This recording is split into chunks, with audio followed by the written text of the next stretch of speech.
juste, selon vous, pourquoi on a le sentiment que, surtout à l'approche de ce sommet, que certains médias, notamment les médias occidentaux, évoquent ce partenariat comme étant un partenariat qui a le vent en poupe? Est-ce que vous partagez cet avis, Gamal Abina? Je ne le partage pas du tout, mais par contre, je vais clarifier ma position par rapport à ce que j'ai dit. Luc Michel doit l'entendre. Lorsqu'on dit qu'il faut être stratège, Kadhafi a été dans une mauvaise stratégie, il était rupture avec les Russes. Il faut dire aux Occidentaux, on vous écoute, ça ne mange pas de pain, mais on ne compose pas, on le laisse parler. Parce que c'est vrai que le Mali a montré un exemple extraordinaire, sauf que le Mali a les Russes avec lui. Il a su très rapidement créer une alliance et progressivement écarter la France. Les États-Unis, c'est pas la France, c'est beaucoup plus dangereux. Donc la rupture totale et instantanée ne conduira évidemment qu'à une catastrophe pour des pays africains qu'on connaît. Ensuite, j'ai entendu tout à l'heure, bon, il faut corriger les choses malheureusement. Le DEA, c'est la Drug Enforcement Administration, donc c'est la force anti-drogue américaine qui n'a rien à voir avec ces histoires. C'est surtout en Amérique du Sud qu'elle évolue.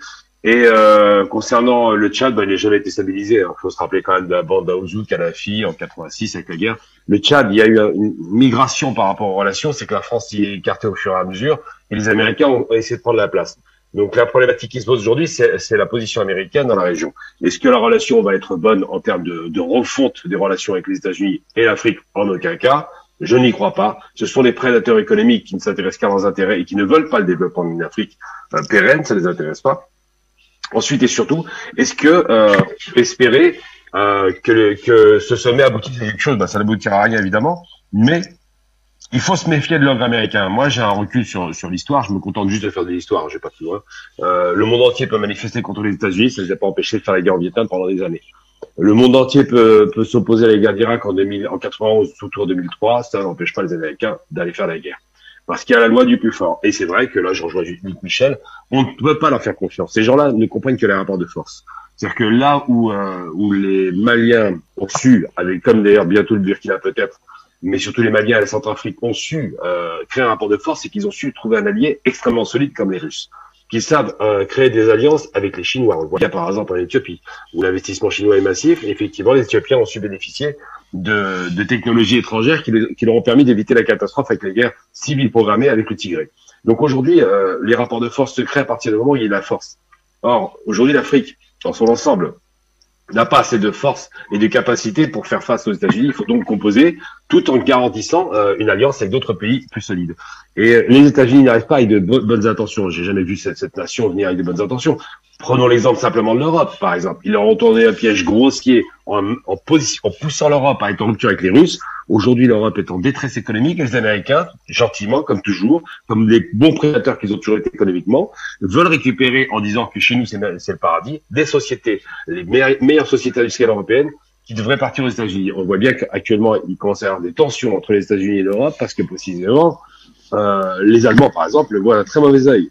On les pousse à l'extrémité, ils vont à l'extrémité, ils n'ont plus l'approvisionnement russe, ils n'ont plus cette relation saine qu'ils avaient développée avec la Russie sous du temps de Merkel. Et même si c'est un atlantiste, Scholz, de toute façon, il s'est bien rendu compte qu'il s'est fait rouler. Et son patronat ne l'apprécie pas. Ils ont bien compris que quelque part, les États-Unis ont profité de la situation de tension pour toujours tirer les marrons du feu. Donc, on ne peut pas faire confiance aux États-Unis. C'est une politique de prédation économique mondiale qu'ils ont mis en place. Ils sont inquiets par rapport à la Chine parce que, évidemment, et c'est là où je rejoins encore une fois Luc Michel, Biden marche complètement sur les pas de Trump. Alors qu'il prétend être son opposé politique, la politique anti-chinoise s'est accrue. C'est Trump qui l'avait voulu. La concurrence moyen-orientale s'est accrue. Comme par hasard, Biden a été voir Ben Salman, alors qu'il avait un discours extrêmement violent vis-à-vis de Ben Salman, qui est logique d'ailleurs. Aujourd'hui, littéralement, ils vont dans le sens du poil.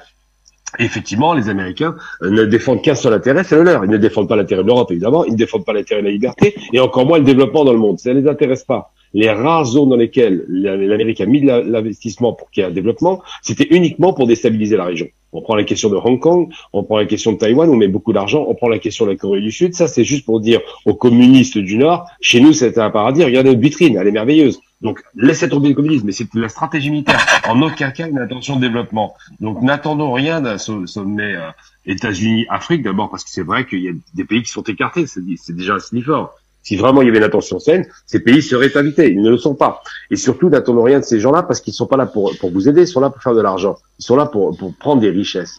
L'Amérique n'a jamais vu le monde comme autrement que comme une grande tarte qu'elle se partage à elle-même et pour lesquelles elle prend quand même 25% des richesses mondiales.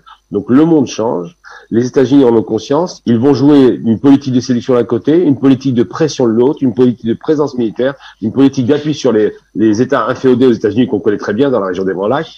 Tout cela, c'est des réalités qui malheureusement font que les Africains doivent être très vigilants, doivent composer non pas avec les États-Unis, mais faire croire qu'ils composent pour neutraliser la force américaine qui pourrait arriver. Et sur la question effectivement algérienne, ça a été évoqué tout à l'heure, simplement pour dire que évidemment les États-Unis auraient aimé prendre un train de sanctions, mais ne le font pas. Parce que l'Algérie est considérée quand même comme un îlot de tranquillité, et ils se disent à tout prendre pour ne pas perdre à nouveau un autre pays qui basculerait totalement du côté de la Russie. Eh bien, on va faire semblant d'être gentil, on va pas écouter ces 30 députés et sénateurs qui voulaient sanctionner l'Algérie. Donc la question qui se pose aujourd'hui, c'est est-ce que les Africains vont prendre le virage et bien le négocier pour faire en sorte de neutraliser l'Amérique tout en garantissant un partenariat un peu plus sérieux avec des pays qui se trouvent plutôt du côté du nouveau bloc de l'Est, on va l'appeler comme ça. Chine, Russie, Turquie, même pour le coup, Iran évidemment, Inde, ces pays-là sont en concurrence avec les États-Unis et c'est une concurrence ouverte qui est évidente aujourd'hui sur le papier et qui va s'accroître avec le temps. Gamal Abina pour ces explications. Alors, Afrique Média, le monde, c'est nous.